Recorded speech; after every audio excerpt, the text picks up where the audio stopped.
Good morning everyone, কেমন আছো তোমরা? আশা করি প্রত্যেকেই ভালো আছো, সুস্থ আছো, সাবধানে আছো। আমি একটু আগের থেকে একটু বেটার আছি, দেখতেই পাচ্ছ। যদিও আমার ডাক্তার দেখানোর ডেট খুব তাড়াতাড়ি আছে, যেতে হবে।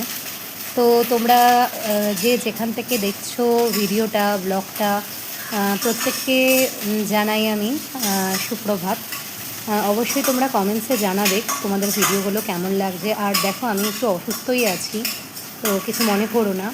তো এই সকালবেলায় ঘুম থেকে উঠে তাড়াতাড়ি, তাও ঘর মোছা, ঘর ঝাড় দেওয়া সব করার পরে আমি সবজি কেটে নিয়েছি। ঘরের মধ্যে যা টুকটাক সবজি ছিল তাই দিয়েই আর কি কাজ চালালাম আজকে। সেরকম কিছু ছিল না, ছিল হচ্ছে পেঁপে, আলু, টমেটো আর ওই আর কি একটু পচে যাওয়া বরবটি। বাদ দিয়ে করেছি। আজকে ওর বাবা না তাড়াতাড়ি দোকানে চলে গেছে, তো তার জন্য আর কি সেভাবে সবজি কেনা হয়ে ওঠেনি। আর ট্রলিওয়ালা যে কখন চলে গেছে, মানে আমাদের আর কি উঠতে দেরি হয়েছে, তো ট্রলিওয়ালা কখন বেরিয়ে চলে গেছে অত খেয়াল রাখাও সম্ভব হয়নি। নাহলে অন্যদিন সবজি নিই টুকটাক করে। তো মশলা করে এনেছি, করছি হচ্ছে বাবুর জন্য জিওল মাছ, পাতলা করেই করব। একটু সবজি দিয়ে আমি একটু জিওল মাছ রান্না করব বাবু শোনার জন্য।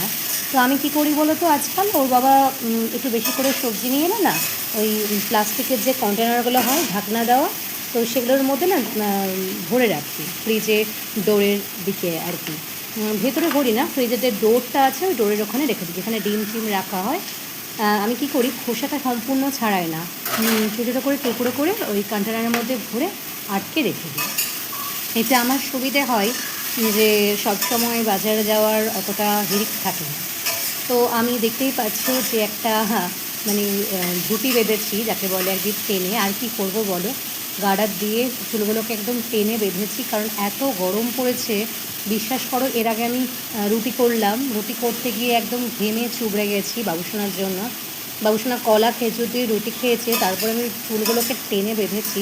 বেঁধে আবার সেই মানে আর কি জামাটা চেঞ্জ করে বাবুসোনার আবার রান্না করছি। আর এই রান্না করার আগে দুনিয়ার মোছামুছি করতে হয়। সিঙ্ক মোছো, তারপরে তোমার গ্যাস মোছো, বাসনগুলোকে আবার ধোও, কারণ মাসি বাসনগুলোকে মাজার পরেও দেখি সাবান লেগে থাকে। তো সব কিছু পরিষ্কার পরিচ্ছন্ন করেই আমি দেওয়ালগুলোকেও মুছতে হয়, যখন ছিট লেগে থাকে। জানালাটাও প্রচণ্ড আঠা টাইপের হয়ে থাকে তেলের জন্য। তো বন্ধুরা, তোমরা অবশ্যই জানিও তোমাদের বেবিদের সকালবেলায় কে কী জলখাবার দাও তোমরা, তাহলে ভালো হয়। আমিও এই ব্যাপারটা একটুখানি জানতে চাই। তো তোমাদের ভিডিওটা ভালো লাগলে অবশ্যই চ্যানেলটা সাবস্ক্রাইব করে দিও, লাইক করে